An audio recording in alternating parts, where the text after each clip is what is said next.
Hello friend. आज की इस वीडियो में हम बात करेंगे हेयरिंग लॉस या फिर डेफिनेट्स। ठीक, हेयरिंग लॉस क्या होता है, इसके टाइप कुछ होते हैं, ठीक है, उस टाइप के बारे में पढ़ेंगे। और इसकी एटियोलॉजी क्या हो सकती है, ठीक है, कौन कौन से रिस्क फैक्टर हो सकते हैं, और इसका हम मैनेजमेंट कैसे करते हैं, ठीक है, ऐसे पर्सन का हम मैनेजमेंट कैसे कर सकते हैं, इन सब के बारे में जो हम डिस्कस करेंगे। सबसे पहले देखते हैं हम इसका डिफिनीशन, ठीक है, या फिर इंट्रोडक्शन की होता क्या है। ठीक है, hearing loss, hearing impairment is when an individual loses the ability to hear in either one or both ears। Means क्या होता है हेयरिंग इम्पेयरमेंट, ठीक, इसमें क्या होता है जब कोई इंडिविजुअल, ठीक है, या फिर जब कोई पर्सन अपनी हियरिंग की कैपेसिटी, ठीक है, या उसके एबिलिटी को खो देता है, ठीक है, एक या फिर दोनों ईयर में, मीन्स वो एक कान से या फिर दोनों कान से, ठीक है, जो उसकी कैपेसिटी होती है सुनने की, जब उसको वो खो देता है, ठीक है, तो उसको बोलते हैं हम हेयरिंग लॉस, ठीक है, या फिर हेयरिंग इम्पेयरमेंट, या फिर इसको बोलते हैं हम टर्म में, ठीक है, deafness. The level of impairment can vary from middle to severe और टोटल लॉस ऑफ हेयरिंग। जो इसका लेवल होता है, ठीक है, कि ये किस लेवल का वहाँ पर हेयरिंग लॉस हुआ है, वो माइल्ड टू सीवियर हो सकता है, ठीक है, और या फिर हो सकता है टोटल लॉस ऑफ हियरिंग, या फिर वो पर्सन पूरी तरीके से लॉस ऑफ हियरिंग हो जाएगा, उसको पूरी तरीके से वो सुन नहीं पाता है। मीन्स अगर हम ऐसे समझे, ठीक है, तो जब कोई पर्सन, ठीक है, अपनी सुनने की क्षमता को खो देता है, ठीक है, उसको कहते हैं हम हेयरिंग लॉस। नेक्स्ट बात करते हैं इसके टाइप के बारे में, ठीक है, इसके 4 टाइप के होते हैं हेयरिंग लॉस, ठीक है, 4 टाइप का हो सकता है। फर्स्ट है conducting hearing loss, second is sensory और sensory neural hearing loss, mix hearing loss, and fourth is central और फंक्शनल हेयरिंग लॉस। हम वन बाई वन इन सब के बारे में डिस्कस करेंगे, ठीक है। फर्स्ट हम देखते हैं कंडक्टिव हेयरिंग लॉस क्या होता है, जो हमारा फर्स्ट टाइप है। Conducting hearing loss occur in the outer और middle ear that impairs the sound conduction from outer to inner ear. Means इसमें क्या होगा, कंडक्टिंग हेयरिंग लॉस में जो साउंड आती है, ठीक है, हमारे पहले आती है इन्वायरमेंट में, ठीक है, तो वो क्या होता है, पहले सबसे पहले वो रिसीव होता है हमारे एक्सटर्नल ईयर से, उसके बाद फिर हो जाता है मिडिल ईयर में। तो यहाँ पर जो आउटर ईयर है, ठीक है, वहाँ से वो वापस चली जाए, ठीक है, फिर वहाँ पर वो जो सिग्नल आ रहे, जो साउंड आता है, ठीक है, वहाँ पर वो रिसीव ना हो, ठीक है, वहाँ पर कोई कॉजेज की वजह से, कोई ऑब्स्ट्रक्शन की वजह से, या फिर कोई डिफॉर्मिटी की वजह से वो आगे ना बढ़ पाए, ठीक है, वो मैसेज कन्वे आगे ना हो पाए, वो साउंड इनर ईयर तक, ठीक है, तो उसको बोलते हैं कंडक्टिव हेयरिंग लॉस। मीन्स जो साउंड आ रहा है, ठीक है, वो हमारे आउटर ईयर में ही रह जाए, ठीक है, उसके आगे ना जाए वो, ठीक, तो वो होता है कंडक्टिंग हेयरिंग लॉस। नेक्स्ट बात करें इसके कॉजेज के, ठीक है, कि जो कंडक्टिंग हेयरिंग लॉस है, ठीक है, उसके कॉजेज क्या क्या हो सकते हैं। इम्पैक्टेड सेरिमन मीन्स ईयरबड्स, ठीक है, हम बोल सकते हैं ईयरबड्स, ठीक है, हमारे एक्सटर्नल ईयर या फिर मिडिल ईयर में, ठीक है, वो जमा एकुमुलेट हो जाए, ठीक है, तो वो कॉज कर सकता है, ठीक है, हेयरिंग लॉस को। मिडिल ईयर डिसऑर्डर, हमारे मिडिल ईयर का कोई डिसऑर्डर जैसे कि ओटाइटिस मीडिया, ठीक, ओटाइटिस मीडिया में क्या होता है, इन्फ्लामेशन हो जाता है, ठीक है, हमारे मिडिल ईयर में, तो अगर ऐसा कुछ कोई डिसीज हुई है, ठीक है, तो भी कॉज कर सकता है हेयरिंग लॉस को। ट्यूमर ऑफ ऑडिटरी कैनाल, हमारे ईयर कैनाल में, ठीक है, अगर कोई ट्यूमर का फॉर्मेशन हो गया है, ठीक, तो वो क्या करेगा, ट्यूमर वहाँ पर ऑब्स्ट्रक्शन कॉज करेगा, और जो साउंड है, ठीक है, वो प्रॉपर तरीके से इनर ईयर तक नहीं जा पाएगी, तो भी कॉज कर सकता है हेयरिंग लॉस को। Perforation of tympanic membrane, perforation of tympanic membrane mean हमारे जो टिम्पेनिक मेम्ब्रेन है, ठीक है, उसमें कोई टीयर हो जाए, ठीक है, वो कोई होल का फॉर्मेशन हो जाए, ठीक, तो या फिर वो डैमेज हो जाए टिम्पेनिक मेम्ब्रेन, तो वो कॉज कर सकता है हेयरिंग लॉस को। कंजेनिटल कॉजेज, और कंजेनिटल कॉजेज जैसे कि कोई डिफॉर्मिटी होगी ईयर की, ठीक, एक्सटर्नल डिफॉर्मिटी होगी जिसमें ईयर का प्रॉपर डेवलपमेंट ही नहीं हुआ बचपन जन्म से ही, ठीक, तो ये कुछ कॉजेस हो सकते हैं जो कि कॉज करते हैं कंडक्टिंग हियरिंग लॉस को। नेक्स्ट बात करते हैं जो हमारा सेकंड टाइप है, सेंसरी और sensory neural hearing loss. It occurs due to impairment of function of inner ear resulting from damage of vestibulocochlear nerve. जो हमारी एर्थोकेरेनियल नर्व होती है, ठीक है, उसको बोलते हैं वेस्टिबो कोक्लियर नर्व, ठीक,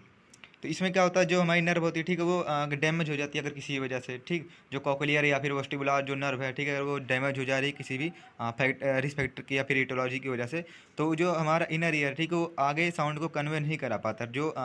वेब के थ्रू में, ठीक है, इनर ईयर से, ठीक, वो मिडिल ईयर से जो इनर ईयर में फिर आता है, ठीक है, साउंड, उसके बाद जो एक मैसेज की तरह, ठीक है, सिग्नल जो पहुंचता है ब्रेन तक, तो वहाँ पर वो नहीं पहुंचा पाता है, ठीक है, उसको कन्वे नहीं कर पाता है। क्योंकि वो नर्व वहाँ पर हमारी डैमेज हो जाती है, जो कि इन्फॉर्मेशन को लेके जाती है, ठीक। तो उस वजह से हमें लॉस होता है, ठीक है। हम जो पर्सन है वो प्रॉपर तरीके से हेयरिंग नहीं कर पाएगा, तो वो होता है सेंसरी हेयरिंग लॉस। ये कब होता है, जैसे कि कोई हमारे इनर ईयर में कोई डिफॉर्मिटी या फिर कोई इन्फेक्शन हुआ है, ठीक, इनर ईयर में, उसकी वजह से वहाँ पर कॉम्प्लिकेशन देखने को मिलते हैं, और वहाँ पर जो हमारी नर्व है, ठीक है, जो कि इंफॉर्मेशन को कन्वे करती है हेयरिंग एबिलिटी में हेल्प करने के लिए, वो क्या करती है, वो डैमेज हो जाती है। वहाँ पर जो वेस्टिबुलो कोक्लियर नर्व है वो डैमेज हो जाती है मेनली, इसकी वजह से हमें हेयरिंग इम्पेयरमेंट देखने को मिलता है, तो उसको बोलते हैं हम सेंसरी हेयरिंग लॉस।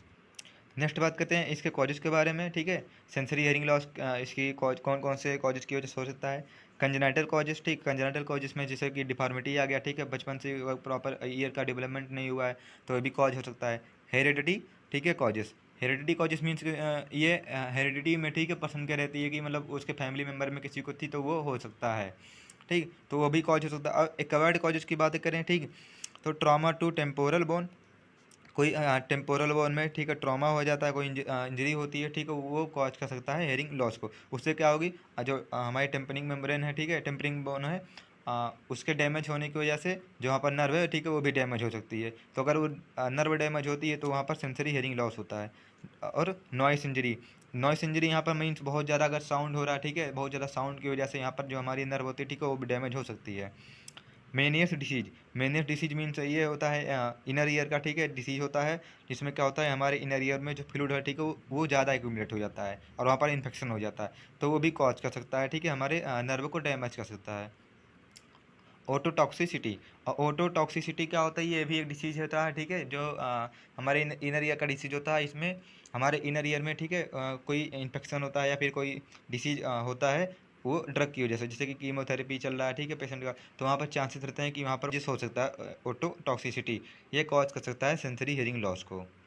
नेक्स्ट बात करते हैं जो थर्ड टाइप है, ठीक है, मिक्स हेयरिंग लॉसेस, ठीक, loss caused by combination of conductive and sensory neural hearing loss. इसमें क्या होता है, जो मिक्स हेयरिंग लॉस होता है, ठीक है, कॉम्बिनेशन होता है, मीन्स ये दोनों होता है, ठीक, जो कंडक्टिव हेयरिंग लॉस है और सेंसरी हेयरिंग, इसमें दोनों कॉजेस होते हैं, ठीक है, इसकी वजह से पर्सन अनेबल होता है सुनने में, तो ये होता है मिक्स्ड हेयरिंग लॉस। मीन्स उसमें जो एक्सटर्नल ईयर है, ठीक है, वो भी डैमेज है, ठीक है, उसमें भी कोई ऑब्स्ट्रक्शन है जिसकी वजह से प्रॉपर साउंड वहाँ पर नहीं रिसीव हो रहा है, ठीक है, और जो वहाँ पर नर्व है, ठीक है, हमारी जो कि रिस्पॉन्सिबल है, ठीक है, हेयरिंग के लिए,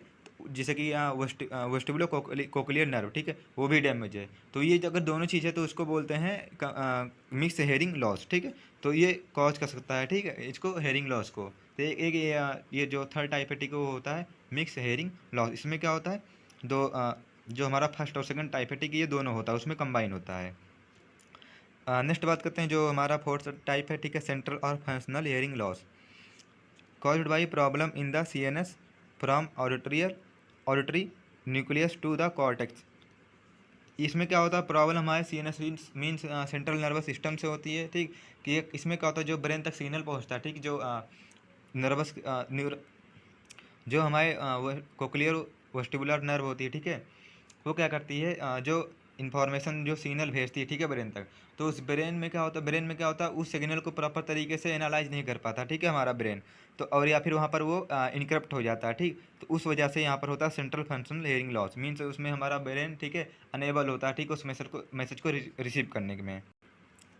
इन this type of hearing loss there is no structural change in hearing mechanism. इसमें क्या होता है, जो इस टाइप ये टाइप है, ठीक है, मीन्स क्या सेंट्रल हेयरिंग लॉस जो है, ठीक है, इसमें क्या कोई स्ट्रक्चरल चेंज नहीं होता, ठीक, जो मैकेनिज्म है हेयरिंग का, उसमें कोई चेंजेस हमें सब कुछ नॉर्मल रहता है, लेकिन हमारा ब्रेन ही उसमें फंक्शन नहीं करता, ठीक है,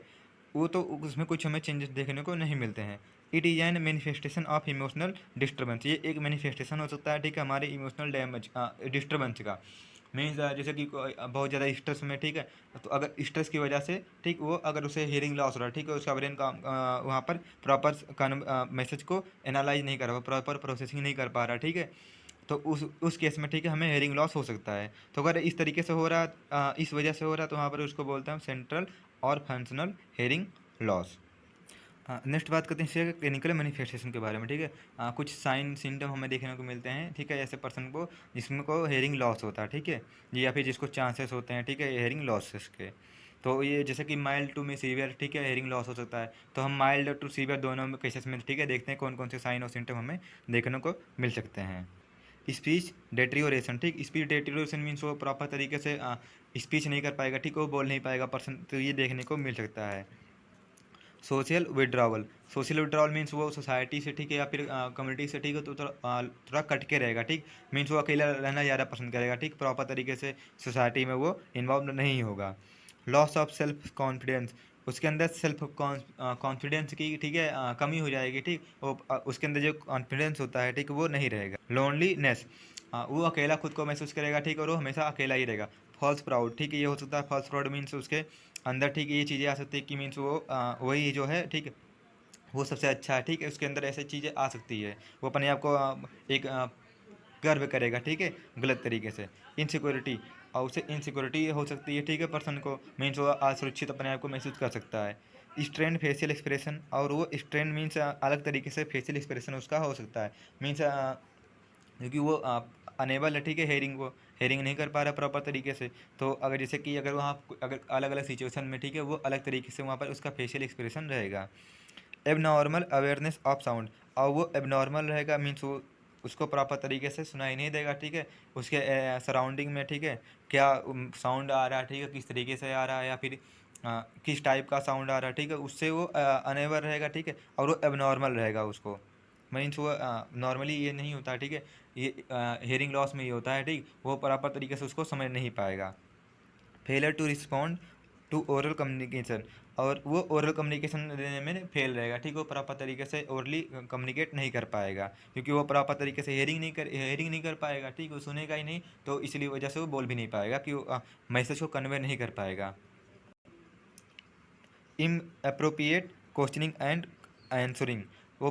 मीन्स अलग तरीके से, ठीक है, जो क्वेश्चन हम करते हैं या फिर जो आंसर उसे देना, ठीक है, वो उस तरीके से करेगा। अलग क्वेश्चन पूछे, अगर हम उससे कुछ पूछ रहे हैं तो उसका उल्टा आंसर देगा, ठीक है, कुछ और उसका उसको बताएगा, ठीक, तो ये चीज़ हो सकती है। ये चीज़ें कुछ हम देखते हैं, ठीक है, साइन सिम्टम किस में देखते हैं, ये हम हेयरिंग लॉस में देख सकते हैं। नेक्स्ट बात करते हैं डायग्नोस्टिक इवैल्यूएशन के बारे में, ठीक है, कौन कौन से डायग्नोस्टिक टेस्ट हम कर सकते हैं, ठीक है। हिस्ट्री कलेक्शन ले सकते हैं पेशेंट का, फिजिकल एग्जामिनेशन कर सकते हैं, ठीक है, पेशेंट के, और टेम्पेनोमेट्री मीन्स इसमें जो हमारी टेम्पेनिक मेम्ब्रेन होती है, ठीक है, उसमें जो साउंड से वाइब्रेशन हो रहा है, ठीक, उस वाइब्रेशन को हम टेस्ट कर सकते हैं, ठीक है, मेजर कर सकते हैं कि वाइब्रेशन वो कितने फ्रीक्वेंसी में हो रहा है। ऑडियोमेट्री, ठीक, ऑडियोमेट्री मीन्स हम ईयर टेस्ट के लिए टेस्ट करते हैं, हियरिंग टेस्ट के लिए, ठीक है, टेस्ट करते हैं। और ऑडियोग्राम क्या होता है, जो हेयरिंग टेस्ट करते हैं उसको हम एक ग्राफ के तौर पे, ठीक है, प्रेजेंट करते हैं, ठीक है, और उसको हम समझ सकते हैं। तो ये थे डायग्नोस्टिक कुछ टेस्ट, ठीक है, जो कि हम परफॉर्म कर सकते हैं हेयरिंग लॉस में या फिर डेफिनेस में। नेक्स्ट बात करते हैं इसके मैनेजमेंट के बारे में, ठीक है, इसका मैनेजमेंट हम कैसे करेंगे। Treat treat the associated condition such as tumour और इन्फेक्शन, अगर पर्सन को कोई ट्यूमर हुआ है मीन्स उसके एक्सटर्नल ईयर में या फिर मिडिल ईयर में, ठीक है, कोई ट्यूमर का फॉर्मेशन हुआ है या फिर कोई इन्फेक्शन हुआ, तो उसको हम ट्रीट करेंगे, जिसकी वजह से उसको हेयरिंग में, ठीक है, इंप्रूवमेंट मिले। ट्रीट द फंगल इन्फेक्शन, अगर कोई फंगल इन्फेक्शन हुआ तो उसको ये ट्रीट करेंगे, ठीक है हम। रिपेयर ऑफ ऑस्कल्स मीन्स जो हमारी बोन होती है, ठीक है, ऑडिटरी बोन होती है, ठीक, जैसे कि स्टिफी बोन हो गया और इनकस हो गया, ठीक, तो इन सबको अगर उसमें कोई कमी आ गई, जैसे कि हमें ऑस्टियोस्क्लोरोसिस हो गया है, ठीक, तो उसको हम ट्रीट करेंगे, रिपेयर करेंगे, ठीक है। रिपेयर ऑफ टिम्पेनिक मेम्ब्रेन, अगर टिम्पेनिक मेम्ब्रेन में परफोरेशन हो गया है, ठीक है, वो क्या कर रहा है, उसकी वजह से हमें इम्पेयरमेंट हुआ है हमारे हियरिंग में, तो उसको हम रिपेयर करेंगे, ठीक है, टिम्पेनिक मेम्ब्रेन में, मीन्स इसको बोलते हैं टिम्पेनोप्लास्टी भी बोलते हैं, ठीक है। एंड हेयरिंग ऐड, ठीक है, उसे हम हेयरिंग ऐड प्रोवाइड कर सकते हैं, अगर पर्सन को, अगर वो सीवियर कंडीशन में, ठीक है, उसको सीवियर हेयरिंग लॉस हुआ है, ठीक, तो वहाँ पर हम हेयरिंग ऐड भी यूज कर सकते हैं। कोक्लियर इम्प्लांट, ठीक है, कोक्लियर इम्प्लांट एक प्रोसेस होता है जिसमें क्या होता है, एक डिवाइस की तरह, ठीक है, एक डिवाइस होता है ये, जो कि हमारे कोक्लियर मीन्स कोक्लिया के जगह पे लगाया जाता है, ठीक है, ये क्या करता है, मैसेज को ये रिसीव करता है, और जो साउंड आता है, ठीक है, उसको रिसीव करता है, तो ये हमें हेयरिंग करने में, ठीक है, ये हेल्प करता है। ये तब यूज किया जाता है अगर पर्सन जो है, ठीक है, वो बचपन से उसे डिफनेस हुआ है, ठीक, वो बचपन से हियरिंग नहीं कर पा रहा है, तो उस केस में ये किया जाता है, मीन्स कंजेनिटल कॉजेस में ये किया जाता है cochlear implantation. Monitor hearing sensation if ototoxic drug are use, अगर ऑटोटॉक्सिक ड्रग उसे यूज की जा रही है, ठीक है, तो हम प्रॉपर रेगुलरली, ठीक है, उसका हेयरिंग टेस्ट करते रहेंगे, ठीक है, कि उसमें कोई चेंजेस तो नहीं दिख रहे हैं हमें हेयरिंग में, ठीक है, ये सब हम देखने प्रॉपर तरीके से मेजर करते रहेंगे। Lips reading, understanding the speech through observation of speaker lips movement. Lips reading हम पेशेंट को, ठीक है, जो हमारा पेशेंट है, ठीक, या फिर जो इंडिविजुअल है उसको हम एजुकेट करेंगे, ठीक है, उसको सिखाएंगे, ठीक, लिप्स रीडिंग का टेक्निक क्या होता है, ठीक है, उसको हम बताएंगे। इसमें क्या होता है, जो स्पीकर है जो बोल रहा है, ठीक है, उसके लिप्स को, ठीक है, प्रॉपर तरीके से अंडरस्टैंड करना पड़ता है, ठीक है, और उसके लिप्स के मूवमेंट को हम देखते हैं, ठीक, इस तरीके से हम समझ सकते हैं कि वो बोल क्या रहा है, तो ये उसको हम पर्सन को बता सकते हैं, ठीक है, तो उससे क्या होगा, उस जो कम्युनिकेशन है, ठीक है, वो प्रॉपर तरीके से कर पाएगा। टीच साइन लैंग्वेज, ठीक है, उसे हम साइन लैंग्वेज सिखाएंगे, जैसे कि hand and body language use to communicate with other by deaf people. क्या होता है, जैसे कि जो लोग जो लोग सुन नहीं पाते हैं, ठीक है, वो क्या करते हैं, वो बॉडी लैंग्वेज के थ्रू, ठीक है, कम्युनिकेशन करते हैं, ठीक है, तो वो समझ सकते हैं, जैसे कि अगर इशारों इशारों से हम बताएंगे, ठीक है, अपने बॉडी को मूवमेंट करके, या फिर हाथ के इशारे से कुछ बताएंगे, कोई चीज़ अगर हमें बतानी हो तो ये हम उनको सिखा सकते हैं, उनको टीच कर सकते हैं, ठीक है, और ये यूज भी करते हैं, ठीक है, जो डीप डीप पीपल होते हैं, ठीक है, मीन्स जो हम बोल सकते हैं जो बहरे पर्सन होते हैं, ठीक है, वो इस तरीके से हाथ के इशारे से बात करते हैं, ठीक है, तो उनको हम बताए, अगर बात बता रहे हैं, ठीक है, जैसे वो सुन नहीं रहे हैं, तो उनको हम हाथ के इशारे से उन्हें बता सकते हैं।